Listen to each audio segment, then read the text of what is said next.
All right, guys.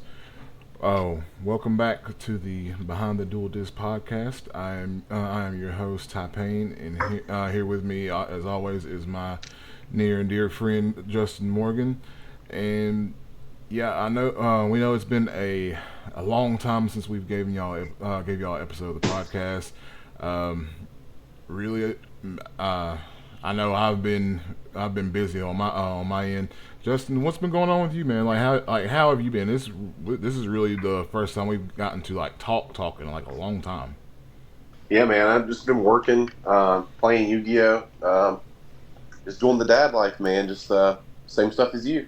Yeah, saying I like I the our listeners don't know, but I like I started a new job, so I've been adjusting to not being on that third shift life grind anymore, and been working more daytime now, Yeah, you know what and the sun looks like. yeah, dude, I've become every shade of wheat bread.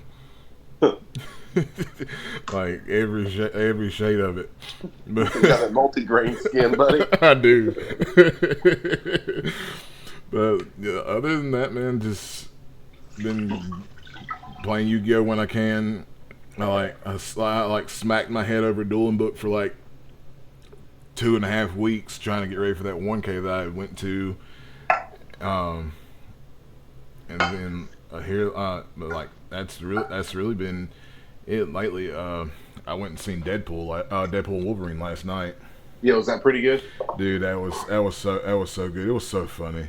Have you I've seen seen a lot of it? Have you good seen stuff it? about it. Have No, you I not? haven't. Okay, No, I'm supposed to take my oldest son to go see it. We went and saw the new Despicable Me movie, which is pretty funny too. got you. I didn't even know there was a new Despicable Me out yet. There's so many of them, man. I know about the first one, and then like they had that spin off with the like where the Minions got their own, but that was it. I might take my daughter to go see that. Um, but yeah, I guess we'll just go ahead and just jump into like the meat and potatoes of this episode. Yeah, man. So I know there's a lot of stuff we want to cover, like the Edison events going on that you've been to. We got NAS to talk about. We want to talk about some advanced things too. There's a lot to cover in a short amount of time. Yeah. So I guess we'll start off since we didn't really get to cover it when it happened. We'll go ahead and just start off with like talking about like what all went on at Nats. I know you probably paid more attention to the because you've been playing more advanced than anything that I've been seeing. Like, and you probably paid more attention to that more so than the Edison stuff. So, like, like this, like help me guide me through this because I didn't really Right. pay too Okay. much attention because the only thing I really seen was just like the highlight reels really Yeah. that you and me So talked about. so the big thing with advanced right now is, of course, the last set that came out the weekend of nationals. Yeah, Infinite Forbidden. Uh, yeah, Infinite Forbidden. So so every card in that set, of course, is legal for the event. The problem being is that you had a short amount of time. You had a week to pick up everything you needed Right. uh, Uh, from the sneak before it on. So, speaking of which, man, like I got second place at the sneak peek event. We had a large number of people there, which is pretty cool. nice, Um, nice. Did you play? so Did you play yeah, Hero? yeah, I played Hero. Nice. So the issue being there is you have this engine now. You already have the Snake Eyes, which is the best deck in the room, and now you have a supplemental engine that first off is minimum $600 to $700 to pick up at time of release, right? Yeah. And you're going to an event and you want to play to the event, everyone's going to mark it up. The most expensive card in the set, Fiendsmith Engraver, um, was being sold for like over $230 a copy at the event. Good God. So you're looking at $690 just for a play set of the card. Then you have the extra deck stuff you need to get.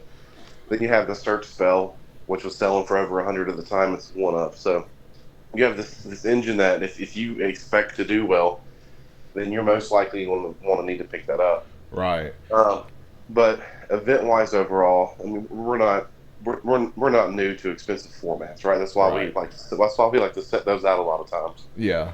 or just play our favorite deck. Yeah. That's Um, because I've still got Hero all put together. Like that's like oh, as far as like advance goes. the last time I picked up the best deck in the room was in 2016 when Blue Eyes was a thing, and that was like a $600 deck. Um, which is crazy because back then, like, staples back then were things that were already heavily in circulation. Um, Yeah. outside of like the Ghost Ogre and Snow Rabbit, if you chose to play it. That, But that was one deck back then. I wished I would have had the opportunity to yeah, pick up I was don't. Blue Eyes. I would watch like people I knew that had the deck do like do all these crazy plays and just watch it on YouTube, and Dude, so it was so fun to just watch it work. And what is I yeah? was so jaded because I couldn't afford it. So I was just like I couldn't what justify it. what drew me to Blue Eyes was like, okay, my gosh, like an anime deck finally is meta. Right. Like this is crazy. So I actually my rent was due that paycheck, and our friend Madison was selling the Blue Eyes deck. He was getting into, I think he was building like Dark Synchro or something funny like that. But he's like, "Do you want the Blue Eyes deck?" And I'm like, "How much?" And it was like exactly the same amount as my rent. And I'm like, so I text my landlord and say, "Hey, look, something's wrong with my paycheck. I have to get you next week." She's like, "No big deal." So like, Shout out to that ins- landlord. instead of paying rent for a stack of bricks, I bought a stack of bricks. But yeah, I can't remember what staples were in that deck. Like that deck was pretty like heavy engine. Yeah. And that was back when Dark Matter Dragon was legal. So trying to I yeah, but I go back and watch do you watch Lithium 2300's channel?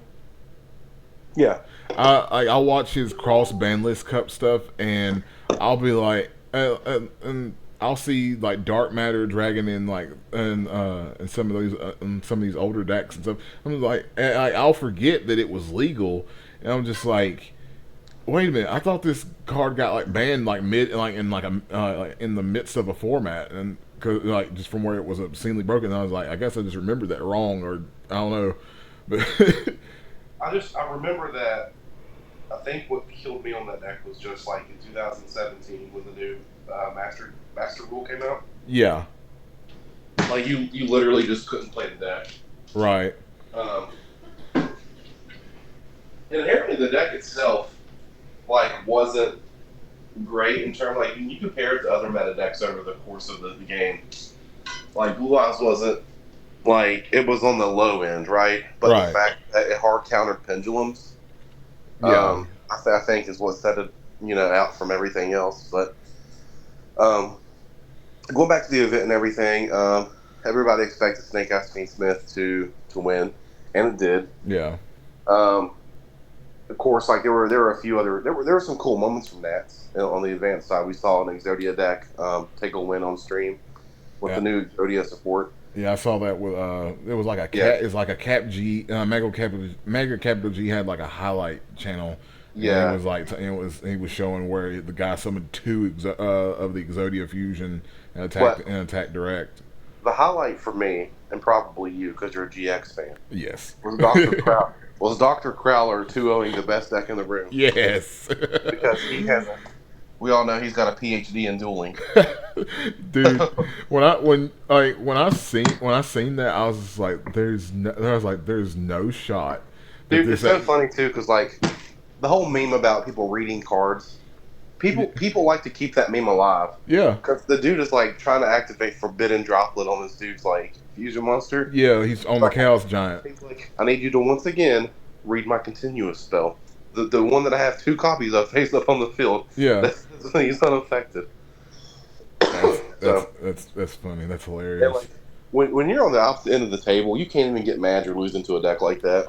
You can't it's just one of them things. Is Like you're a moment in history. Yeah, that, that You're a part of that, so like, you yeah can't get mad about that. that's forever in the history books. So as far as the advanced side goes, that's pretty much it. And that's going to lead us into another conversation later about some people quitting the game. Right. But if you want to go over the Edison side, because I don't remember a lot about that. So with the Edison Ultimate Time Wizards that they had at Nationals, there was just a lot. There was a lot of like good players, a lot of good players in attendance. Like it was the largest Edison event that we've had so far. Like it was, I believe, 500 players in that event, and which this is still wild to me. I hope they fix this in the future. Like 500 players, and it's still only cut to top eight. Yeah, I'll just start right there. That's that insane. that's a problem because you go to a regional with that amount of people and you get like top 32 get invites. Yeah, like that, like the thing like that's the thing about it, it's just there were they I heard rumors that they did like make sure like they made sure X1's made, but that's a lot of people that's going still going potentially X1, and like even still like I'll take it a step further. X2 is not a bad record. That is that I in think like in history that's been a topping record. I think what deters me from the Ultimate Time Wizard currently at the moment is I love the format for the most part. Everybody knows I'm a big Tengu fan, but I Right. think what sets me apart is is if those big events, if you lose one match, okay, not if you lose one, but if you lose two, then you have two options, right? Like you either keep playing and half the opponents you're facing is already dropped, so you're getting buys and just sitting there anyway, Yeah. or you just quit and you go ahead and just do side events because you're not going to top. Right. Uh, so and those things too, like if you lose early on in the tournament, then you're probably done, right? Yeah. Because chances are that you probably didn't lose to one of the better players in the room. You have to hope that they win out the rest of the day too. So that way your X1's a lot better if you do win out. Right. So there's a lot riding on you doing better at those events because instead of top 32, it's well, only top 8 get to go. So if it was top 32 and you lose one or you even lose two and you win out, okay, like there's a really good chance I'm gonna go tomorrow. I'm gonna keep playing. You don't really get that. You don't get that at all with how it is now. Which sucks too because the Edison side event has better pricing than the main event. Yeah. Like the first place prize, I'm just gonna base this off of YCS Indianapolis because I don't know if the guy that won the Ultimate Time Wizard and like the one that the big substitute, I don't know if he kept it or sold it. I can't really speak from that event, but I know YCS Indy Frazier won the Ultimate Time Wizard there, and he won the Big Judgment Dragon, and he sold it for $6,000, and like that's and like comparing that to Wait, like how much did you say? see he sold that Judgment Dragon for 6,000.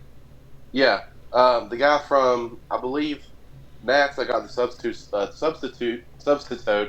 I think he sold it for around 5 to 5,500. And see that's insane. Like first place, you're only getting in the main event of the YCS, you're only getting your prize card's not even worth that like even near that amount. Like I've been seeing people sell that prize card for like $500 online, and I've seen like the mat is maybe worth you might be able to get 80 out of that mat.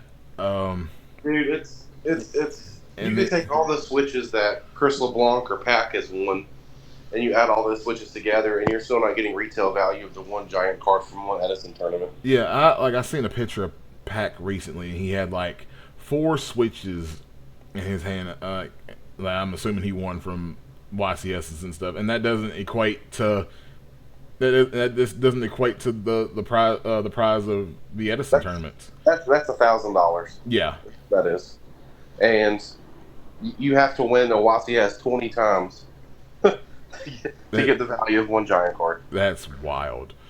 But the I will say the top eight was very diverse.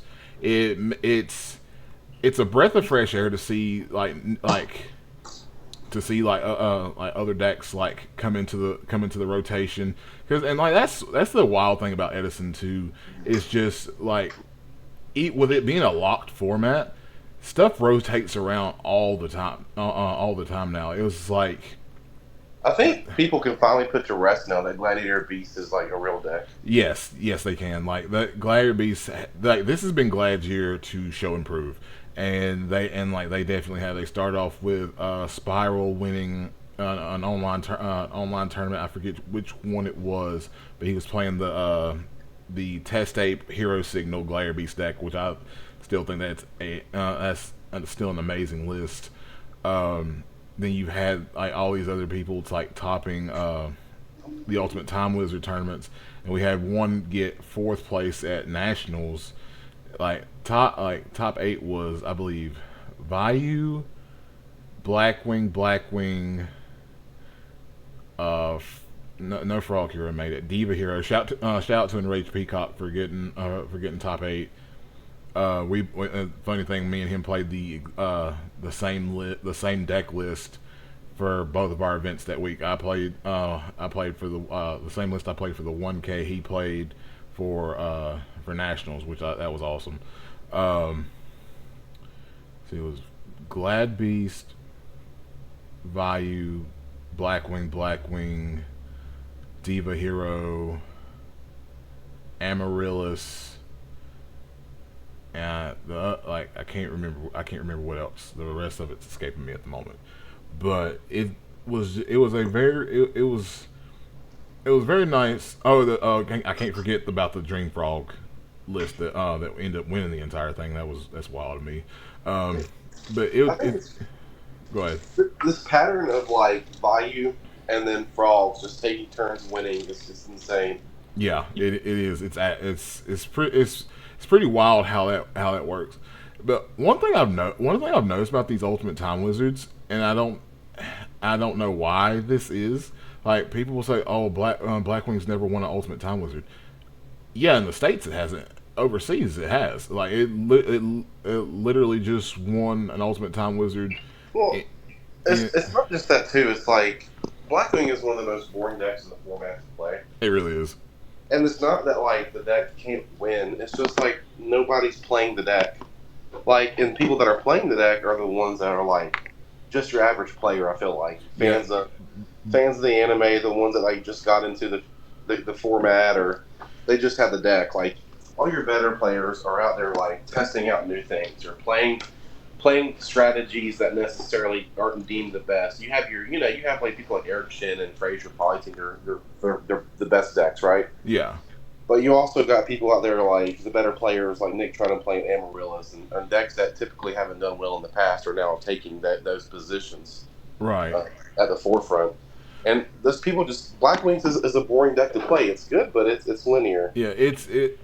And I like going back to your point where you're talking about like newer players picking the deck up. Like Blackwings is a very starter deck. I would say it's a starter deck Addison. Like it's because now that it's more affordable than it was when like everybody started getting into Edison, especially like when we got into Edison. It was still kind of like Well, expensive for the most part, but now it's a lot more affordable. So it's the easiest deck I feel to learn out of everything.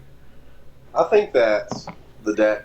I think it takes a good player to like do well with the deck, like to take it in a long term and do well, right? Yeah. Um, I feel like bad players can be rewarded with Blackwing, but the deck is more complicated than people give it credit for. But it is the easiest to, when it comes to like decision trees and things like that, it is the easiest deck to pilot. Yeah, its It's not decision something. trees are Yeah, a lot easier to navigate than others. Like it's easier to navigate a Blackwing deck than it is a Frog Hero deck. yeah. I think Frog is one of the harder decks to play. Yeah, Um, you get a lot of people that just like blow through all their resources early game, like they think setting up Duke Block turn one is the way to go, or something like that, and um, they just hard get punished because of it. yeah, like And then Lightsworn, I think there was a Lightsworn list that did sort of well. yeah. Frozen Soul. I know him from Fraser's Discord.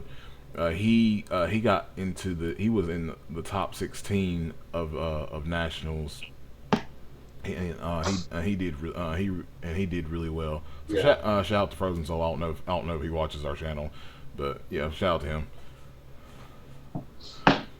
But so moving on from Nats, so Nats was a fairly it was so I think overall on the advanced side, it was still a W because we got some cool moments on stream. Yeah. The quality of the stream was bad though. Setup, I don't know what they were going for.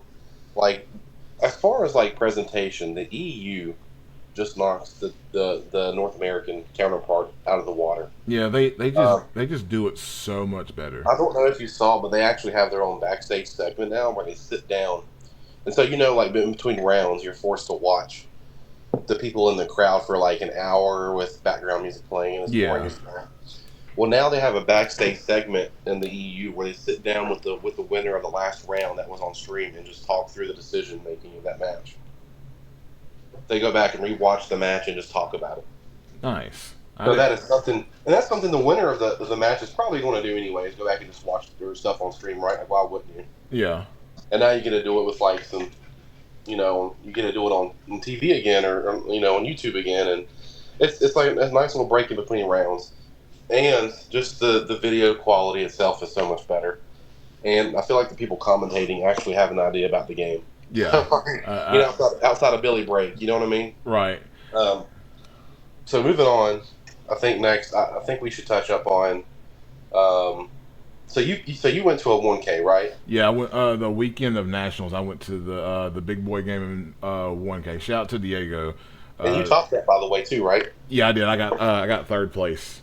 That which my Swiss rounds. We had 5 rounds of Swiss, and it was wild. It was it like it for like like you've known and like you know this about my Yeah. experience with going to tournaments and like watching my rounds and stuff. You know, I have a horrible history against Lightsworn. Horrible history, and that's Yeah. just been has been the bane of my tournament existence since Edison began for us. But this tournament, like my luck actually changed because round one, I already start dooming and glooming. I play against Lightsworn. I'm like, oh my gosh. Okay, so this is how this is gonna start. But the like I ended up winning that. I ended up winning that match. I never called. I don't remember the dude's name. I don't remember if I called it or not. But he made some weird side deck and pattern decisions that I like. I don't play Lightsworn, but I didn't agree with at all. He sided out Judgment Dragon. I'll just and Wolf. I'll say that. Why would you sign out Judgment Dragon? He sided out Judgment Dragon and Wolf for Thunder King, 2 decrees and a threatening roar. For Thunder King and what? He sided out his 2 Judgment Dragons and his 3 Wolves for 2 Thunder Kings, 2 Royal Decrees, and a third threatening roar. Okay, first off, like Royal Decree is so you can summon JD successfully and have it resolved. Yeah. Like they're okay.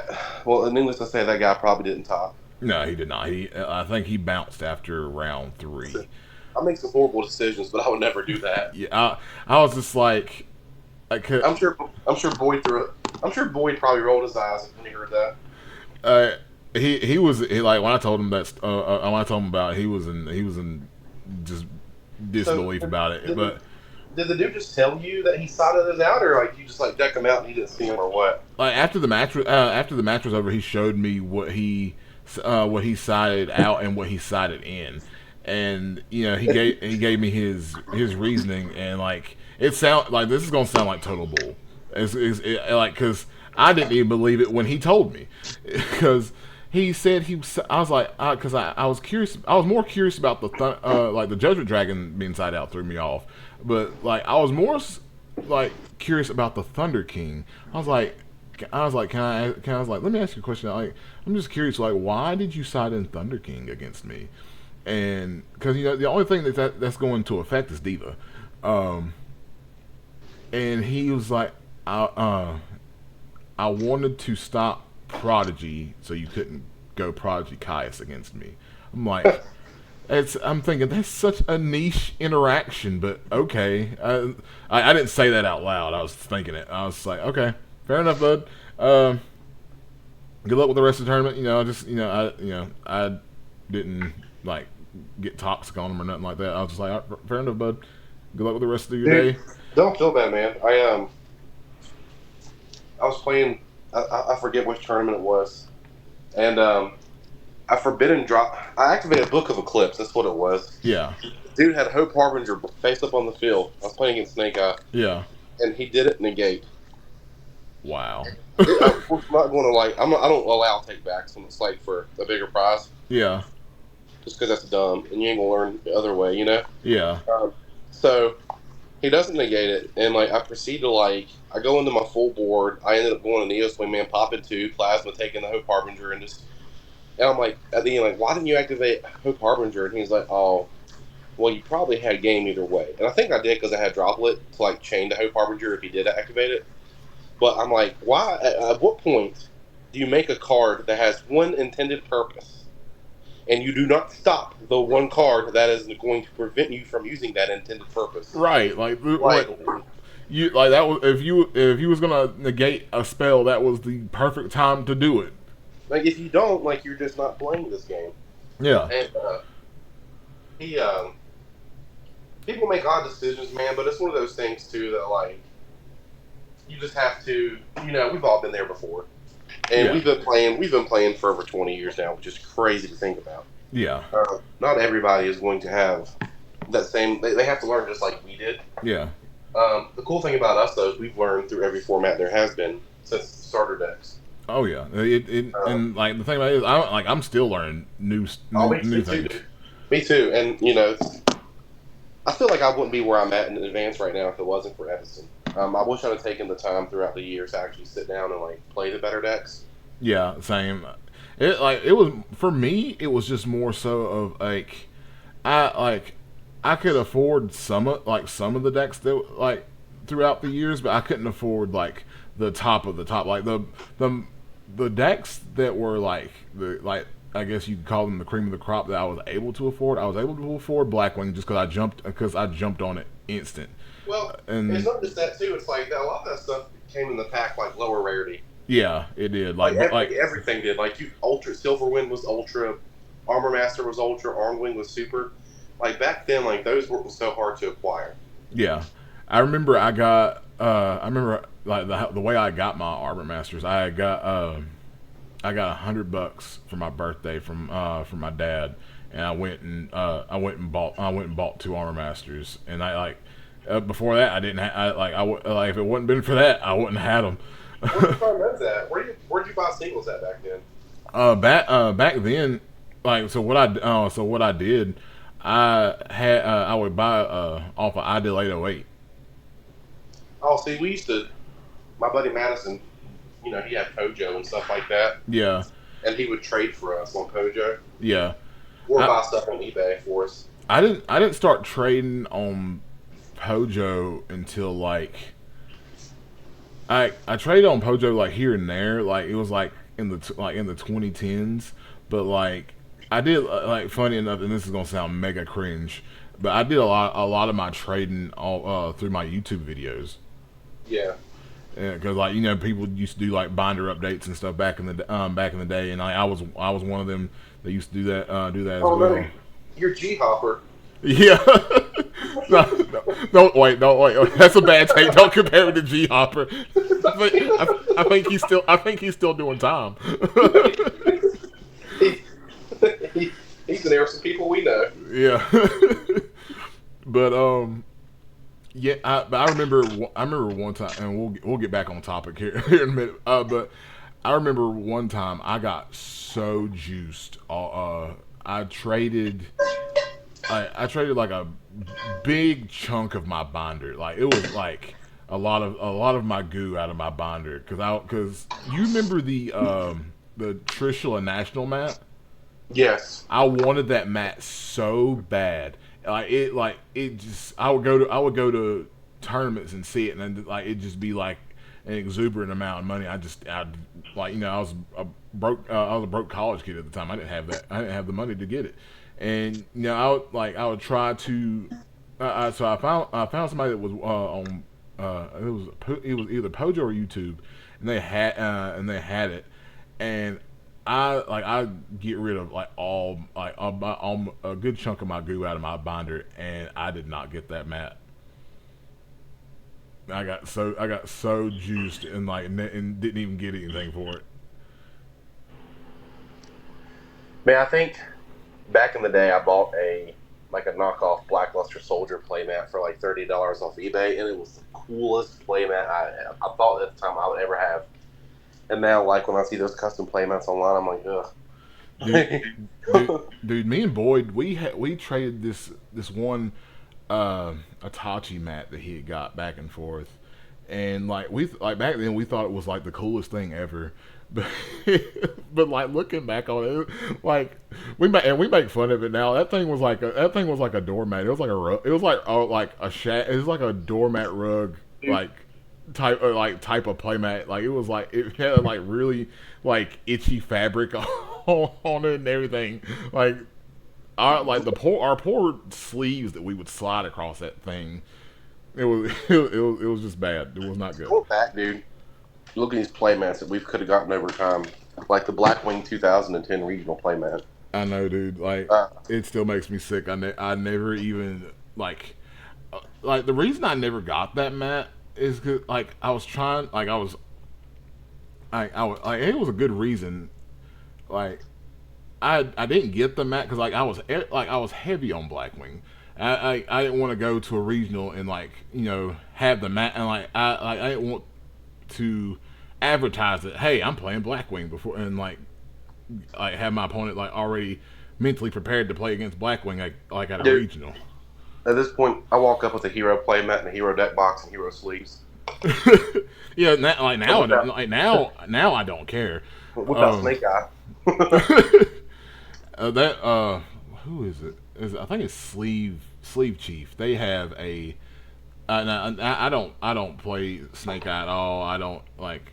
I could give a rat's ass Yeah, about the deck, but they do. I will admit they do. Like Sleeve Chief does. I think that's who it is. They do have an amazing Snake Eyes deck box. It's got like Diabella Star no, on the front yes, of it, they have. and it's got Flamberge in like when you open it up. It's so nice. They got an amazing. Oh gosh, you Bell deck box. Oh yeah, I've seen that. That's really nice. I think they're work. I've seen a post. They're working on a hero Flame Wingman deck box as well. Yeah, I just the Mono Moon ones are so nice. They are. That like I'm I still just can't. waiting on mine. I the only ones I've seen that like look cool outside of hers are like the Team Samurai ones. Hmm. But the Mono Moon ones like just like they're smaller. Yeah. They a whole double sleeve deck. But like the interior art of those flaps, dude. Oh my god, Neos Alias, Neos Malicious, Wingman, like It, just all of our favorites, dude. Just like are insane. But that U Bell deck box, dude. I'm looking at it right now. Like I sort of want to pick that up. if I played modern right now, that'd probably be the deck I'd play is Fiend Smithy Bell. But Yeah. I don't I barely get out enough to play Edison, so I just right now I can't justify picking up a deck and like going and like not even like playing it. You know what I mean? Yeah, I'm just ready for the hero deck boxes to get here. Same. Like, every time you order, you already know you have to like wait a year or two. Yeah. But it's like, And like she's got some hero dice on there as well. they're That pretty good. They don't ship. I want to pick up, but I just don't know. I just don't know when they come in. Well, if those hero dice are already in stock, you can get those within like a week or two. Oh, okay, I've, cool. I've ordered stuff in stock and I've gotten it pretty quick. All right. Um, I might go ahead. but I might go ahead and do yeah, that then. things on pre-order now. If it's in stock, make sure you get it in order by itself or with other things in stock. Yeah. Because if you don't, she'll hold on to it until they ship out everything in stock. Right. So I think that she got the field centers in, or not the field centers, but the deck dividers in already for the hero stuff. Yeah. So I'm actually looking right now um, on um, the update set and trying to find the heroic stuff. She's got a lot of things that she announced she's taking a hiatus too. Oh, I didn't even see that. Yeah, she's not putting up any new items until all this stuff goes out. I mean, that's fair. I wouldn't. I don't blame her. When did we even order those, man? I checked mine recently on the little Shopify app or whatever because it tracks my packages and whatnot, and it said on my order receipt I had placed the order on February 2nd. Yeah. So So okay, heroic. It says all components are currently in production still, summer of 2024. So we have technically until September the 21st to yeah, meet that window. they'll get here. Like it just it like it, and I'm sure like it'll be worth the wait It'll be until worth it. It'll be yeah, worth it when we get it. for sure. So I guess now that we got those out of the way, we need to talk about. There's been some controversy about people quitting. But before we get into that, the last I'll talk about the last little bit of my rounds real quick. We got off the Okay, big yeah, board we game. did. So round two, I played against Yi Ching, and he was on Machina Turbo or Machina Control, whatever people call it nowadays. And he beat me to 2-1. My next round is against Lightsworn, Austin Wood. Shout out to Austin. He was playing Lightsworn, and I beat him 2-1. Round four, I played against Chris Lee on Vayu, and I beat him 2-1. And then the last round, I played against Boyd, and he's on Lightsworn, and I beat him 2-0. And so I was just like, I was so happy I finally got that. I beat my demon and was able to get through a tournament where I had to play against three Lightsworn decks. So So did you beat all three, right? yeah, I did. Yeah. So you've got me. So so when you got to the top cut, I guess you all decided to split from there, or Yeah, would you play in top eight? we decided to split the top Okay. eight because everybody was hungry and just ready to go. Yeah, that's what I've always done. I need to go back to a cast tournament because I've historically done pretty good at those. Yeah, dude. Um, Like it's we have a 3v3 coming up, I believe, next month, right? September. no, I think it's gonna be in November November. Okay, for so we still got a while. yeah. I know there's gonna be one in October in Florida. I believe. I believe there's one in October in Florida. I have to go back and look. And yeah, yeah. I think that's how it's gonna go. But yeah, let's get into that. What we were getting ready to talk about with people quitting. So you see, there's been a lot of every format we get. Someone's like, I'm done with the game. I'm done, and I'm never playing again. The game is dead, and time and time again, that's been said for at least probably 15 years. Yeah, And the game has thrived and only gotten bigger. So I take those with a grain of salt. However, we've actually had some prominent people publicly announce they're quitting, and one of them being an employee of Konami.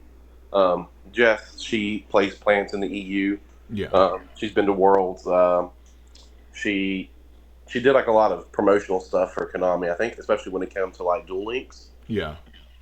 So even if she wasn't like a full time employee, she was hired for those things, right? Right, Um, Publicly came out and was like, "Look, I'm not quitting the game. I'm quitting the competitive aspect of the game."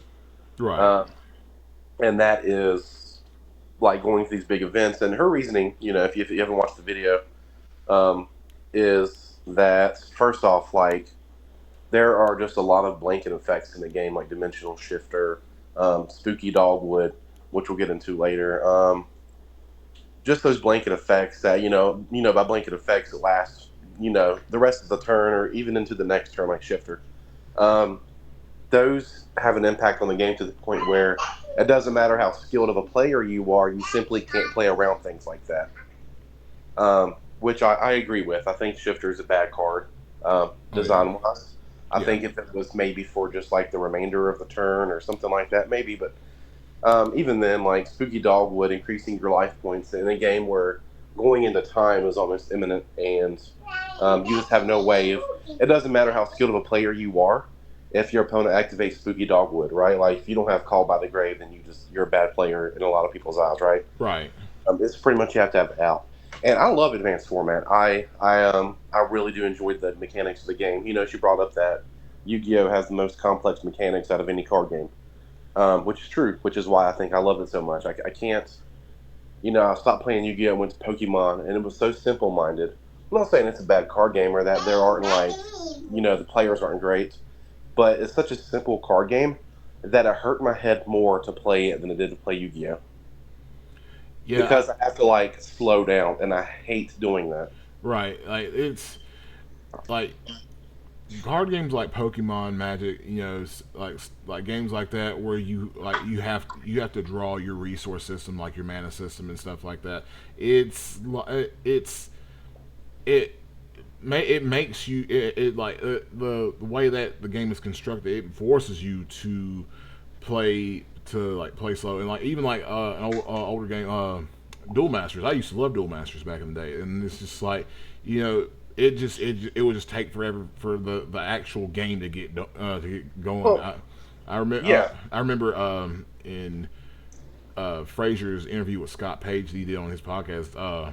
Scott makes the uh, the the joke. He's like, put mana down, put mana down. Just talk to me in 8 turns. Then it's going down. I promise. you want to say hi? Say hi. Okay, that is my son. Um, so it reminds me of those games where it's like you have those fighting games where it's like imagine like Budokai where it's back and forth all the time, right? Yeah, Yeah. But then you have those other games too where it's like I guess it's not an RPG. I'm not really like big into video games, but it's like turn-based attacks. yeah, kind of like Final Yeah. Fantasy, like So back in the like day. I can't. I mean, those games are okay, but like they're just not my forte, right? Right. I want the back and forth interaction, which is what Yu-Gi-Oh gives you. And people joke and say, "Well, your opponent just makes a turn one board, and you pretty much got a scoop, dude." The people that say that, and I'll be honest with you, are the people that don't play advanced format. Right. Uh, yes, there are lingering effects to where like okay, so there are lingering effects where like you just don't play like Dimension Shifter. But when you play those games where Dimension Shifter isn't like a thing in the game, then like you are playing an interactive game. I don't care what people say, dude. Like I used to be that person that's like, oh, it's just a whoever has the better hand going first, just wins, right? And Yeah. I was that person, but now going back and playing, it's people make mistakes. People aren't the best players too. People don't draw the best hands. Yeah. Um, it's all about like how it's there's so many different ways to get into combo and stuff like that. And if people just make the one like slightest mishap, like you can have an okay hand and still win. And playing heroes in a field of, I think I played against three snake out that day. Right.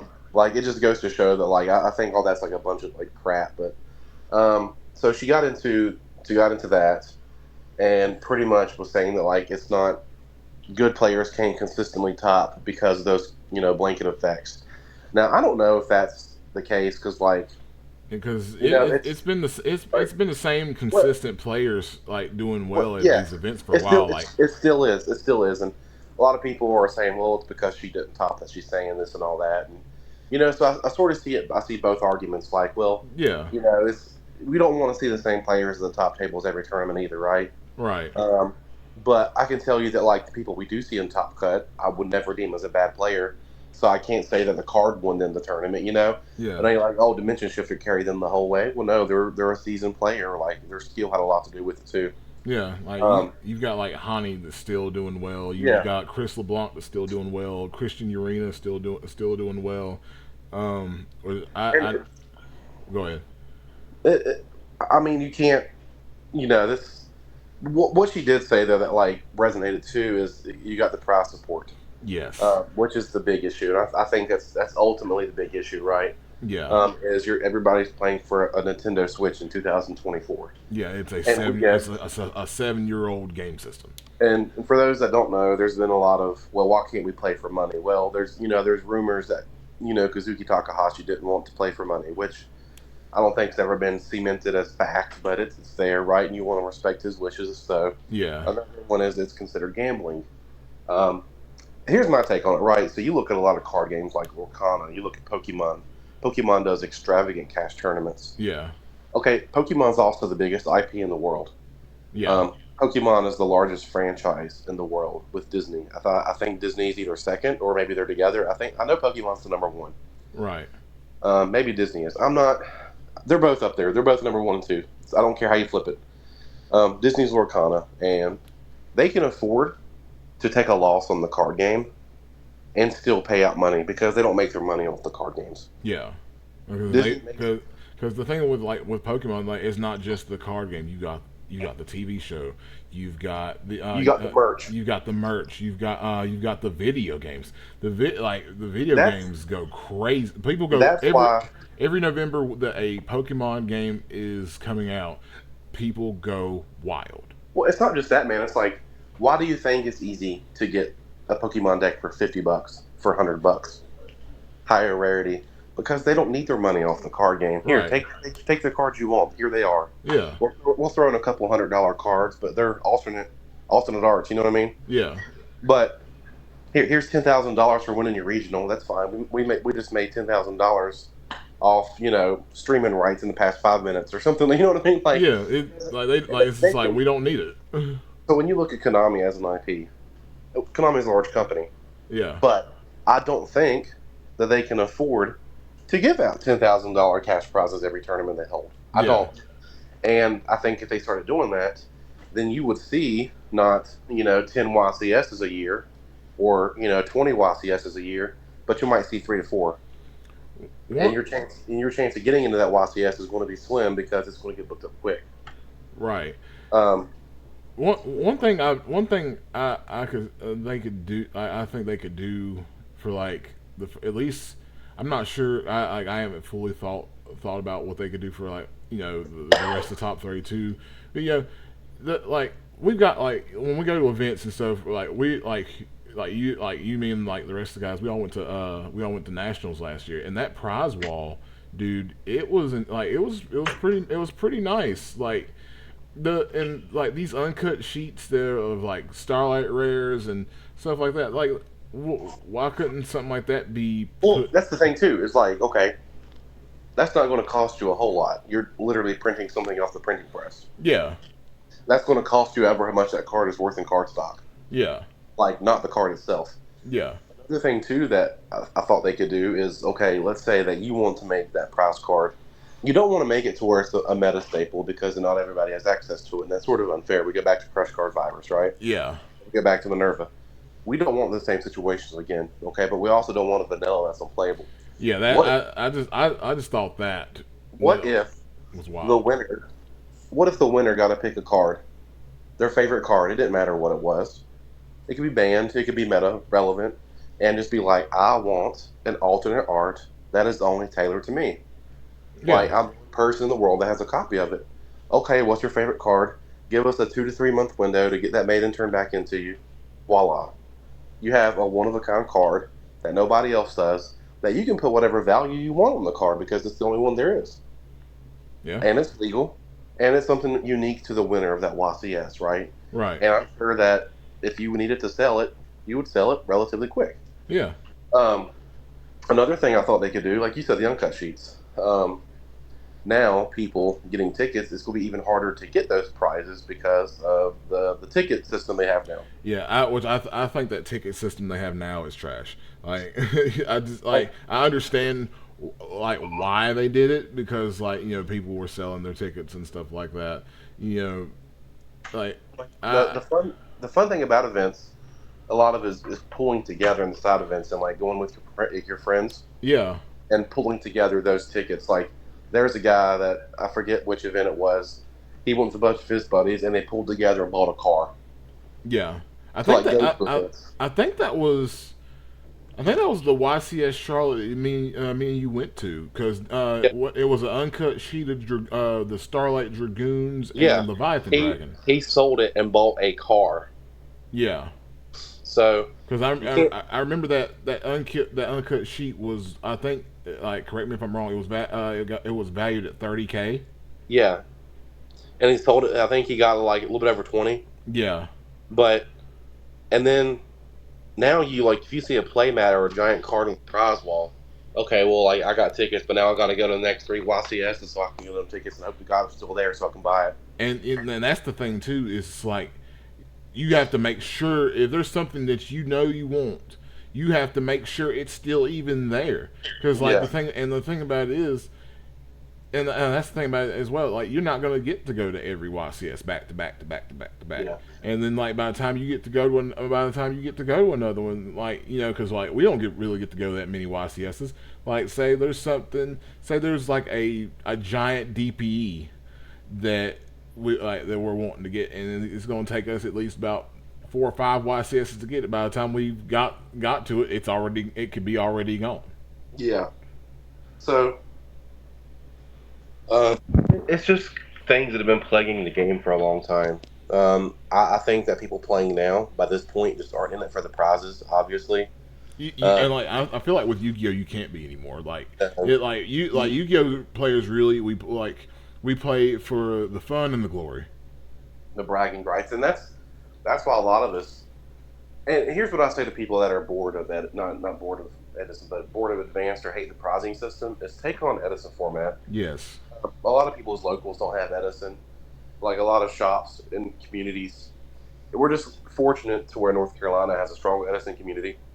Yes, we Uh, and the thing also, if your locals doesn't have like an Edison community, if they don't support Edison, like one thing I've been doing here, or trying to do here and there, is compete with some of these online locals that these Discord yeah, servers have. Like shout out to Frazier. Frazier throws one like about like once a week at least. once a week at least. Those have got some really high caliber players, and those I know little man YGO, shout out to him, Nick Truden. He does that with his Discord server as well. Beast Mode does the Beast Mode Circuit series, and then there is Bluff Knock. He'll do like 8 mans every now and again in his Discord server. So there's definitely ways to sharpen your steel. Like if you can't get out to a local to play Edison, and that way you're ready for these big IRL events when they happen. Yeah, Well, I guess we'll get ready to start winding down. This has been we've like really got to talk about a whole lot. yeah, yeah. We have. Is Justin, anything you want to say before we sign off? No, man, that's it for me. Yeah. Well, guys, this has been Ty and Justin with the Behind the Dual Disc podcast. Signing out until the next one. Y'all have a good See ya. day.